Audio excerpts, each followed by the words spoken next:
Salut la famille, j'espère que vous allez bien. Bienvenue pour une nouvelle vidéo où on va regarder une collection de supercars qui appartient à une célébrité. Alors si c'est ta première fois sur cette chaîne, pourquoi pas cliquer le bouton abonner en dessous. Et pendant que tu y es, pourquoi pas mettre un commentaire d'une célébrité dont tu aimerais qu'on parle la semaine prochaine.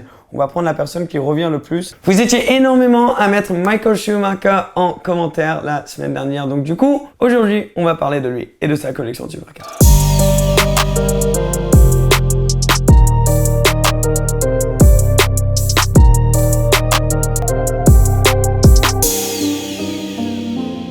Alors bien sûr, on va parler de énormément de Ferrari aujourd'hui, de Enzo, de FXX, de 599, même un peu de Mercedes, SLS, AMG. Et tout d'abord, je veux dire que mes pensées sont énormément avec lui, avec sa famille, après son accident de ski il y a quelques années. Il se bat toujours et mes pensées sont énormément avec sa famille. Mais aujourd'hui, on est là pour parler des supercars qu'il doit avoir dans son garage. Alors bien sûr, vous savez, je suis sûr qui est Michael Schumacher, c'est le pilote avec le plus de championnats au monde de l'histoire de la Formule 1 qui a fait le plus de sa carrière avec Ferrari et après pour quelques autres équipes entre temps. On va commencer avec une voiture avec laquelle il est énormément associé. C'est la Ferrari 430 Scuderia. Alors une voiture que moi je kiffe énormément, vous le savez très bien. J'en ai une là et on fait énormément de vidéos avec. Je trouve cette voiture mythique et une de mes choses préférées avec cette voiture, c'est que c'est la seule Ferrari qui a été complètement développée par Michael Schumacher. Donc lui voulait rendre la F430, il voulait un peu amener une voiture de course à la F430. Donc du coup déjà ils ont enlevé le F, maintenant c'est juste 430 Scuderia. Ils ont enlevé énormément de poids, carbone de partout, boîte de vitesse qui peut changer de vitesse en 60 millisecondes. Ils ont rajouté un peu de puissance, donc elle a maintenant 510 chevaux, V8 atmosphérique, magnifique. Alors même si on pense que Ferrari ont sûrement donné énormément de voitures à Michael Schumacher, apparemment la 430 Scuderia c'est la seule qui lui ont donné 100% gratuitement. Les autres il a eu des pourcentages de ouf dessus, il n'a pas payé le prix normal du tout. Mais il a dû quand même payer quelque chose. Ce qui, quand tu as une fortune à 800 millions d'euros estimée, ça change pas grand chose pour toi, je pense. Donc la 430 Scuderia, une voiture qu'il a développée, une voiture qu'il a ajoutée à sa collection en rouge, couleur classique. Il a directement enchaîné avec une 458 Italia.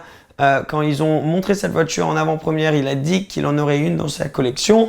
Pareil, en rouge, une config assez classique, mais c'était la remplaçante, la voiture qui suivait la 430 Scuderia. Il n'a pas eu un rôle aussi direct dans le développement de cette voiture. Par contre, cette voiture avait maintenant près de 600 chevaux. Boîte de vitesse double embrayage, c'était le gros changement. Design complètement nouveau, intérieur complètement modernisé. Une des voitures les plus mythiques pour moi, en tout cas de chez Ferrari, vu que c'est le dernier V8 atmosphérique de la marque. Michael Schumacher n'a pas hésité de s'en prendre une pour lui-même. Une autre voiture qui, beaucoup de gens le diraient n'est pas mythique dans l'histoire de Ferrari. Moi, je pense que c'est une voiture importante dans l'histoire de Ferrari.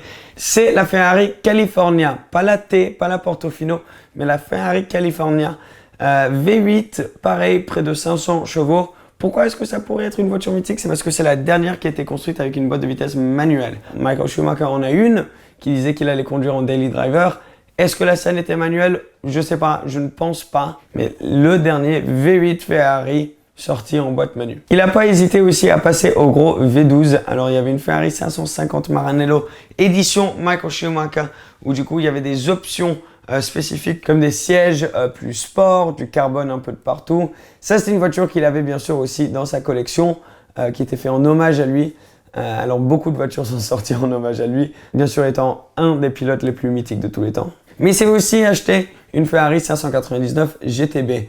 Alors gros V12, 600 chevaux, boîte de vitesse, simple embrayage F1 aussi. Toujours dispo en boîte manu celle-ci, mais très rare. Les 599 boîtes manu maintenant valent plus de 500 000 euros. Est-ce que la sienne est boîte manu? Je ne sais pas. Ce serait très cool si oui. Mais en tout cas, on sait qu'il en a une dans la collection. Alors, c'est complètement différent à la 430 Scuderia ou la 458 parce que là, on est sur du V12, moteur à l'avant, toujours propulsion, mais beaucoup plus GT que sur les autres voitures. Aussi, beaucoup plus cher. Presque le double du prix d'une F430. Mais si tu pensais que ça, c'était cher, il a enchaîné avec une Ferrari Enzo. Alors, la 599 avait un moteur dérivé de la Ferrari Enzo. La Ferrari Enzo, une hypercar. Là, on n'est plus sur des supercars, c'était une hypercar. Enfin, ça l'est toujours. V12 plus 600 chevaux, boîte simple embrayage à palette encore. Le nom Ferrari Enzo en hommage au créateur de Ferrari. Il n'y en a pas eu beaucoup de produites et aujourd'hui, elles sont montées énormément en valeur. Alors, la sienne, en fait, il avait déjà vendu la voiture. Donc, il y a une vidéo de sa voiture à Paris, enfin, son ex-voiture à Paris. Apparemment, donc, c'était bien la sienne qu'il a revendue. Une config assez classique en rouge, mais ce n'était pas sa seule Enzo. Il avait une deuxième Enzo, enfin il a une deuxième Enzo, une FXX, une version réservée au circuit de la Ferrari Enzo qui fait un bruit de dingue. Et on le voit ici à Monza, au circuit de Monza en Italie, pas loin de Milan, conduire sa FXX. Alors ce qui est cool, c'est que tu vois toutes les autres passer, d'autres clients du programme XX de chez Ferrari, qui passent toutes rouges.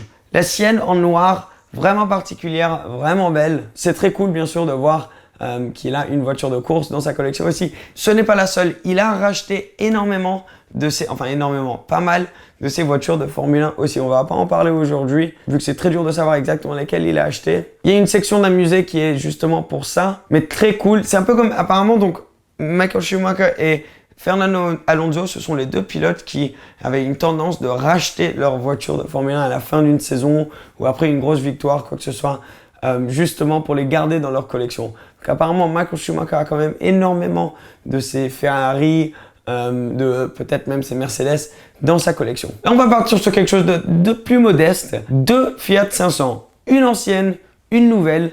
Justement, l'ancienne, je pense qu'il conduit de temps en temps, mais la nouvelle que justement sa famille, etc. conduisent en daily, en rouge bien sûr, où il y a une photo de lui avec des stickers Ferrari de partout dessus qui ont été enlevés depuis. Très cool de voir qu'il a un daily beaucoup plus normal. Finit sa carrière ensuite chez Mercedes, Petronas, à côté de Nico Rosberg en coéquipier. Nico qui a fini par être champion du monde quand même dans cette écurie. Il y a eu deux voitures confirmées qu'il a soit été donné ou acheté pendant qu'il y était. Un Mercedes classe E cabriolet, apparemment quand il allait à Brackley, à l'usine de Mercedes Petronas Formule 1, il arrivait en classe E cabriolet.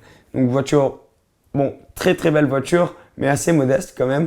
Plus modeste que l'autre Mercedes AMG qu'il s'est acheté, une SLS AMG.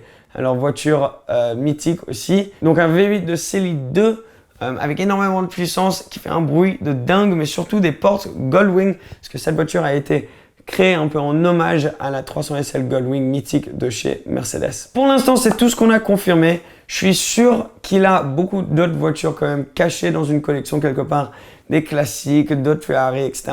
Mais il a été très discret avec ça. Basé en Suisse aujourd'hui, bien sûr, je veux dire que pendant que c'est sympa qu'on parle de toutes ces voitures, j'ai vraiment envie de dire que je pense très fort à lui, surtout à sa famille. Ils se battent toujours au jour d'aujourd'hui, tous les jours. Donc on pense fort à vous, on vous souhaite tout le meilleur. Une collection très cool, mais aussi très dure à trouver. Donc si jamais vous avez plus d'infos, mettez en commentaire. Pendant que vous y êtes en dessous, pourquoi pas mettre le nom d'une célébrité dont tu as envie qu'on parle la semaine prochaine. Si tu as kiffé la vidéo, laisse un petit pouce bleu. Et aussi, surtout, abonne-toi et mets la petite cloche si tu as envie de suivre plus de nos vidéos. Et rejoindre la famille 18h. Merci les gars, c'est toujours un plaisir. Et moi, je vous dis à très très bientôt. Ciao, ciao.